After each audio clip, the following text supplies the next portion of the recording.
and welcome to what is going to be a sort of a first impressions video of Mario Tennis Fever by a Mario Tennis Pro by the name of Hooky. I am currently top 3. Sometimes I'll flutter in between like the top 3 to top 5, but as of right now, top 3 as of recording. Don't know how it'll be whenever the video comes out, but guarantee I will probably still be top 10 if I don't screw up too badly. I'm going to be making this video as sort of like a primer for those that might be interested in the more competitive side of Mario Tennis and wanted some sort of, I guess, gateway video explaining the current state of the meta as it is. If you are wanting Mario Tennis Fever content, by all means, like, subscribe, comment even, if it so behooves you. This will mostly be from a non-Fever Racket point of view.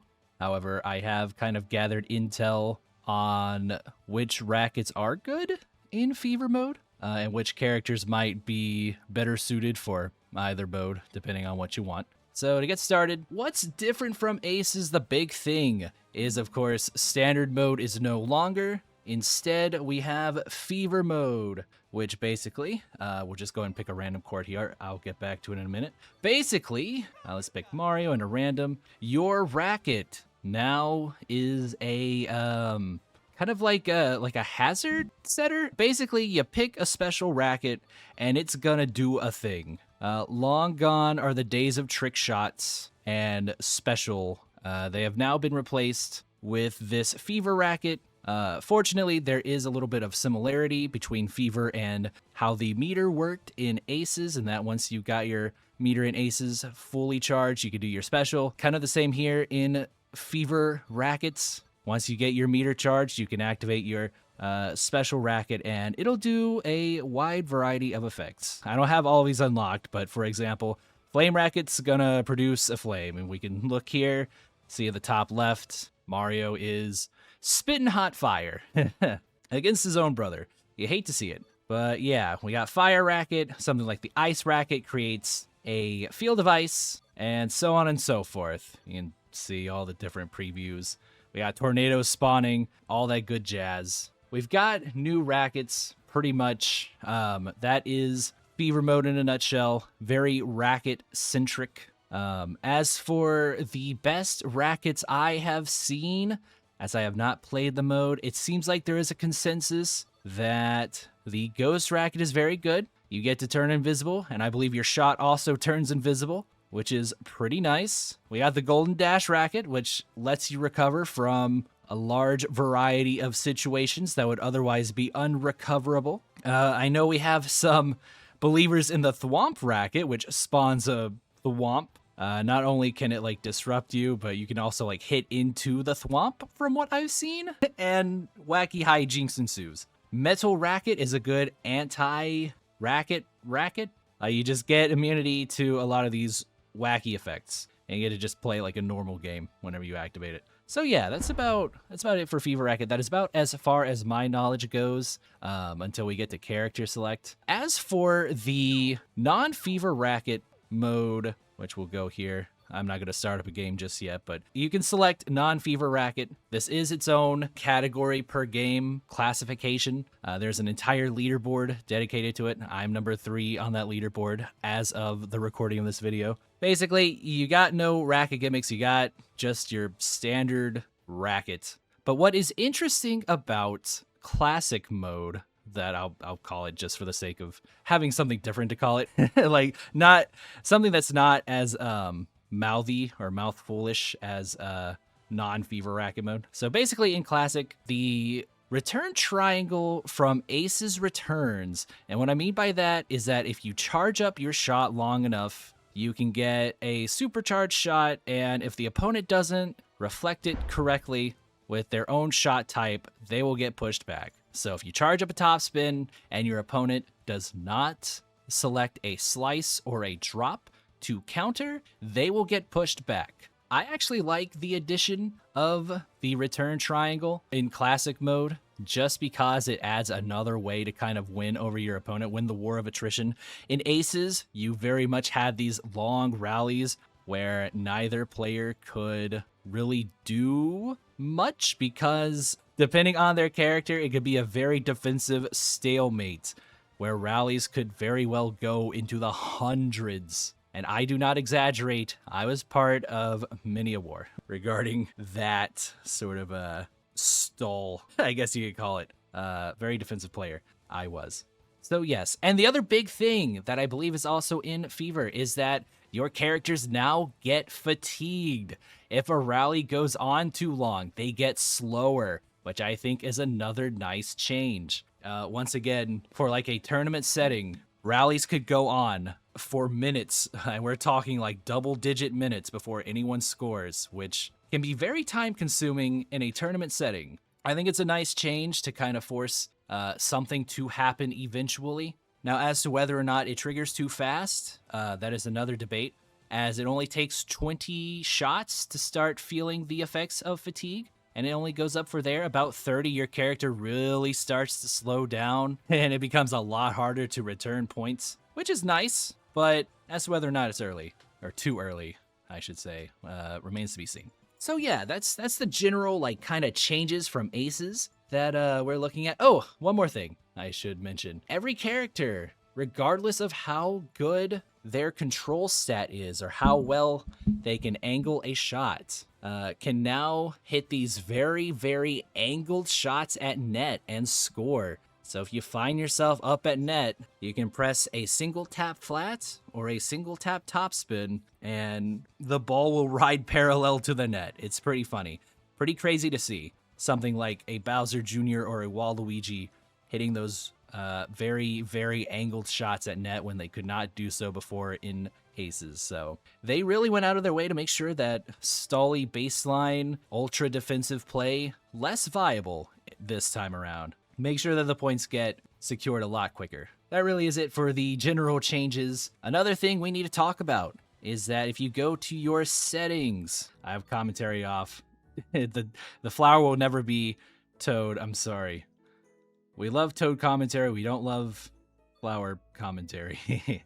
But if you go to your settings and look at what you can actually change, it's a very oddly limited sort of roster we have here. So you can assign various things to your shoulder buttons, but they are few and far between, including nothing, lob, drop shot, cancel charge, CPU forward, and CPU back. So two of these things, not really a the CPU forward, CPU back. I think that's just being able to tell your CPU what to do, I guess. I haven't actually used it, but this is my current control scheme. We have cancel charge on the left bumper, lob on the right bumper, drop shot on ZL, and then lob also on ZR. That's just how I've done it. You can certainly do it any other way you want. But the big thing is that if you are used to drop and lob on X, that is no longer a thing. You can still do A plus B to lob and drop, but you can't press X, which I'm very sad that I cannot press X to lob and drop. It feels like I'm having to relearn how to drive, but instead of using one foot for both accelerate and brake, I have to use my right foot for accelerate and my left foot for braking. It's very awkward. But as I've played, it's been I've gotten better at it. So yes, and the other important thing, camera. The game starts you off at with this low to the ground camera point of view. Personally, I like it raised. It lets you see angles a lot better. It gives you a lot better vantage point for seeing exactly how the ball is approaching you. Of course, if you want to play on standard, by all means, but I would recommend raised. I think that is the superior of the two camera modes. So back to over here. We'll go and select all that. So yeah, we've got our standard amount of courts. We got grass, which is our very fast court, stadium hard, which is our medium court, and then clay, which is supposed to be your standard slow court, as well as some new additions, which I find to be very pretty. I think these settings and these courts look awesome. We got wood court, which is supposed to be kind of average. We've got brick, which is supposed to be leaning towards the faster end of things. We got carpet, which is more geared towards slow. Or actually, they're Wood and carpet are the same. Never mind. It looks like, yeah, it looks like they're the same. So here it is. Sand. That is super slow. We're going to ignore mushroom because I don't think that's going to be a competitive court that pro players will be wanting to play on. Same as the ice court. So yeah, you probably won't be seeing this, but they do look very fun. And I've played a few CPU matches on these courts. Very fun indeed. We got Waluigi, Pinball Arcade, and Airship that are also the same as the wood and the carpet courts. So 4 courts that have that 3 ball speed, 2 bounce height. Then we have Forest Court, which is another slow court. Racket Factory, which is kind of this game's version of Night Court. If you remember that from Aces, where it was fast with high bounce. Same here. We've even got like a dim setting. And then we've got Wonder Court, which I think looks to be the fastest court in the game because it has a lower bounce speed than... Oh, never mind. I'm getting it mixed up. Grass is the fastest because of the lower bounce speed. So basically, the difference between this Wonder Court and Grass Court, they're both the same ball speed, but Grass has a lower bounce, which means the ball takes a little less time getting to where it needs to go because of the height difference. So yeah, that's our courts. We can also pick how fast the ball goes. If you look bottom right, we got slow ball, standard ball, and high speed ball. Oddly enough, the online ladder plays with high speed ball, so that is likely what a lot of tournaments are going to be running, simply just because that's how the ladder does it, and I think that's how a lot of players are going to get used to playing the game.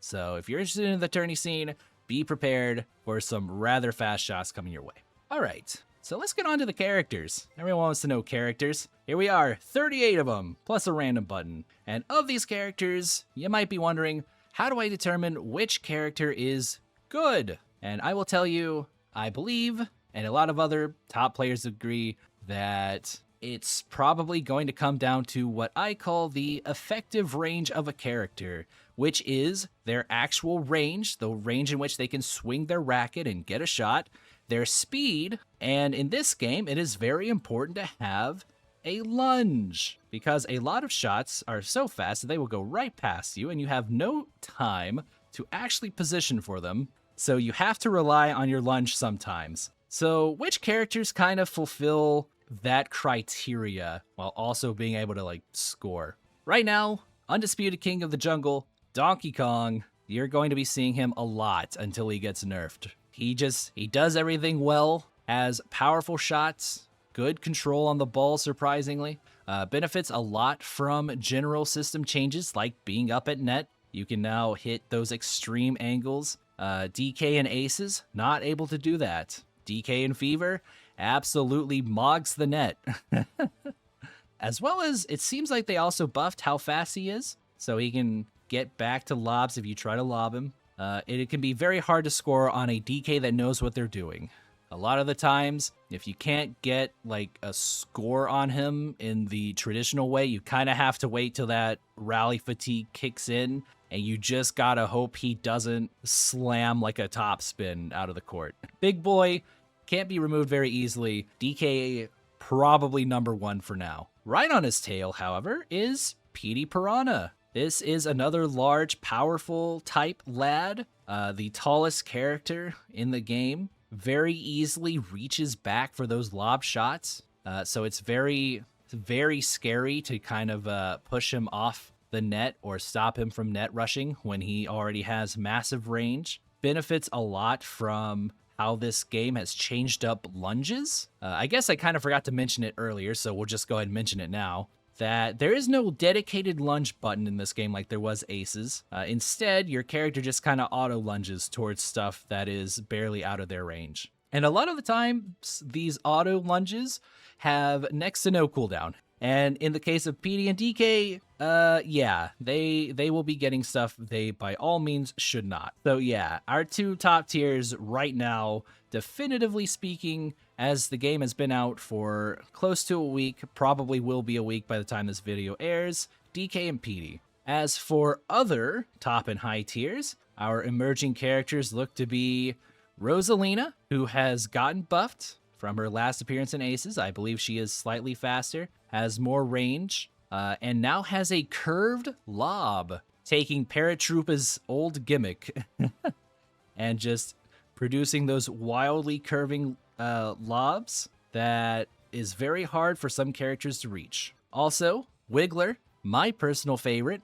I think fundamentally, Wiggler is very broken. He is the fastest character in the game as a defensive. As you can see there, we got that fully decked out speed tier. Basically, Wiggler is going to defend like crazy while having really good reach. Really tall character. Very hard to get any sort of actual shot past him. And it doesn't really matter that his control is bad just because of how the net works. You can, like I said, hit any sort of high-angled shot no matter which character you're playing.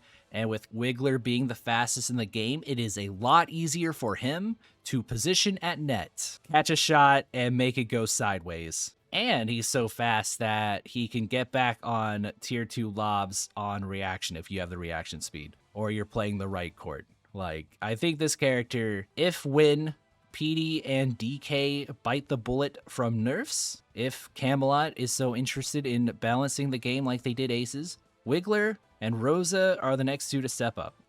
As for like other high tiers, we got Blooper. Really surprisingly good range. Is a very slippery lad. It is very hard to get shots past him because of how low his lunge cooldown is. He can lunge 5 times in a row, and that is a legitimate win con for him because he will eventually get one past your net rush, and you'll have to go back and retrieve it, and Blooper will either reset to neutral or score on your lunge. In addition to the fact that they have changed up his slices and his topspin. His topspin is much more of a normal shot than it was in Aces. This time, however, his slice is like the tricky curve shot. So that's an interesting change, considering Bowser Jr. has now inherited those old Blooper topspins. And they did take Jr. out of the cart. And you know what? He looks to be pretty solid in this game. Good for you, Jr.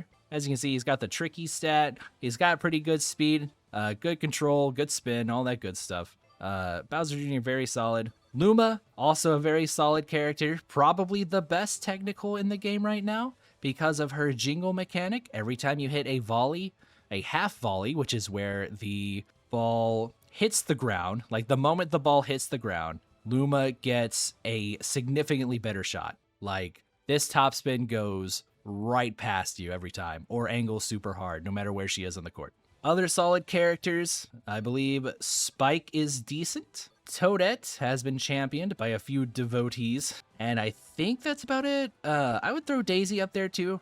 She has some sauce with her topspin. And Koopa and Paratroopa seem to also be kind of in that high tier area. As for bad characters, unfortunately, I think Nabbit is one of the worst. He has inherited Boom Boom's old gimmick of really good forehand, but really bad backhand. So unfortunately, a lot of characters just need to aim towards Nabbit's backhand, and he will produce a shot that might as well have been a lunge, and you can just sit there and charge up a power shot or charge up a really hard angle, and Nabbit will keel over. It is very unfortunate because Nabbit's a little cutie. One more system change I nearly forgot to talk about is just how effective different shot types are compared to Aces. So in this game, topspin is a lot more viable to fire off in neutral, as are flats. Flats were always solid, but even more so in this game, flats and topspins are your go-to buttons. Slices, you want to hold off on, even on someone like Boo, unless you've got like a high-angled shot lined up. And what I mean by like high-angled is that if you're like under like the top arc of a top spin, let's say you're right under that arc at the peak of its height, you can fire off a slice, it'll go fast. But if you hit a slice that is close to the ground, the slice is going to be super slow. So a lot of slice-centric characters in Aces, like Peach, kind of don't feel very good in this game. Peach might just be in the low tier for this one. After her entire lifetime in Aces, being high tier, top tier, toppest tier, best tier, she is now finding herself amongst the lowly low tiers, which is an interesting twist of fate, to be certain. And I think that about wraps it up for like the characters. So I'm gonna go ahead and go into some like more technical stuff. So in this game, you have what I am dubbing shot input storage, where basically if your opponent returns something and you press a button, the game is going to remember that input no matter what. Let's say you are up at net, pressing B to slice, and your opponent hits a lob. So you can cancel that charge and run and go get the lob. However, even though you pressed to cancel the charge, you did not press to cancel the shot, which means if you run over and you try to retrieve that shot and you come in from the wrong angle that the game doesn't want you to, you are going to lunge at that lob that was easily retrievable. Basically, it's super annoying on lobs and drops where you can clearly see that you're going to get it. You will be getting a lob or a drop, you'll be able to return it, but the game decides that even though it thinks you are in range, because the ball is still moving, it suddenly thinks you're out of range. So it forces like a lunge. It's a little silly, and I guess I might just have to get used to the fact that I can't just pre-charge every shot like I could in Aces. But it is still a little bit of a sore point when there's not really much you can do about the fact that you pre-charged and that you have an input stored and that no matter what, you can't get rid of that. It feels a little wonky, is what I'm saying. The other thing is that sometimes charge range is wonky in that if you're running over to a shot after having already inputted something and you get in range, the game will start charging for you. And even though your character is charging, the ball will still just move on past. You'll see this a lot in curved shots like, say, Rosalina's lob, or Boo's slice, or Drybone's drop, where your character will trick itself into thinking that it's time to start charging to return, but because the game isn't considering the fact that that shot is curved and currently curving away from you, you will just get stuck there charging, and it doesn't feel good. That's another sore point I'm kind of having with how the game functions right now. But outside of that, the game seems to be fun. I've been enjoying myself. Like I said, top 3 with Wiggler so far. That is my peak. There you go. We'll go ahead and put him in frame. The game is fun. If you enjoyed Aces, I would also recommend giving this one a shot if you have the money. As for competitive, I think we're in for a good time. We just need some nerfs towards the top tiers, because otherwise the game seems okay once you take out those top tiers that can do pretty much everything that other characters can do. So like if DK, PD, and then even like Wiggler or Rosa ate a few nerfs, especially DK right now. Like I said, King of the Jungle can do everything that most characters can, almost makes every other character obsolete by how good he is. Now, I'm not saying he's a 1.0 Aces Bowser Jr., because he still has to move and stuff, but he certainly feels like a 1.2 Peach, in that he can do everything fairly well on a competent player as long as they put in the effort. And even then, sometimes you don't really need to put in too much effort compared to other characters. But yes, that is, I guess you could call this like a week 1 report. I don't know what I'll call it on YouTube, but hopefully I didn't ramble too hard. Hopefully by the time this video is aired, it'll be coherent. Otherwise, thank you so much for watching. I'll see you out on the court in Mario Tennis Fever. Bye!